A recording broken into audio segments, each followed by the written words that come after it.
had a moment where I was probably just crying for a straight 30 minutes because I could not believe the email. 28-year-old Marissa Rosa Grant, a Toronto queer events producer, is being recognized by the US-based Marsha P Institute as part of their Black History Month Honors series, this year focusing on young changemakers. The commendation comes from Marissa's work in supporting queer, trans, Black and BIPOC artists and sex workers among the most marginalized of communities. The government, especially here, like they've closed strip clubs, they've closed, like they don't see it as a real job, and that's the problem. They don't see sex work as work. Pre-pandemic, Marissa organized events under the banner Strapped, curating safe and welcoming spaces for queer and non-binary people of color. You can go to a lot of queer events, but a lot of them are very white. And I wanted to change that. I wanted to add something new to the mix. After COVID-19 shut down the live events industry, Marissa took to Zoom to keep them going, with DJ sets, yoga classes, movie screenings, and more.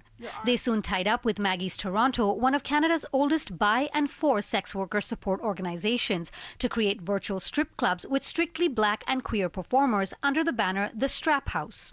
Not only are we being able to provide entertainment to people, you know, and also promoting them to stay inside, but we're also helping Black, queer, and trans folks who are most impacted, especially by the pandemic, and just generally impacted by discrimination.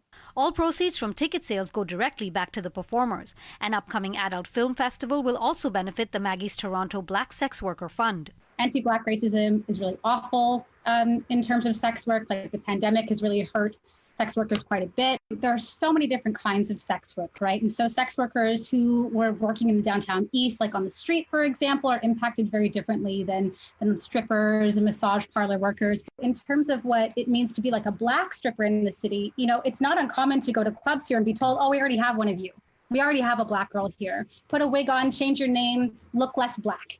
Ellie says the Strap House is providing an alternative space free of discrimination and stigma, one that celebrates queer Black providers.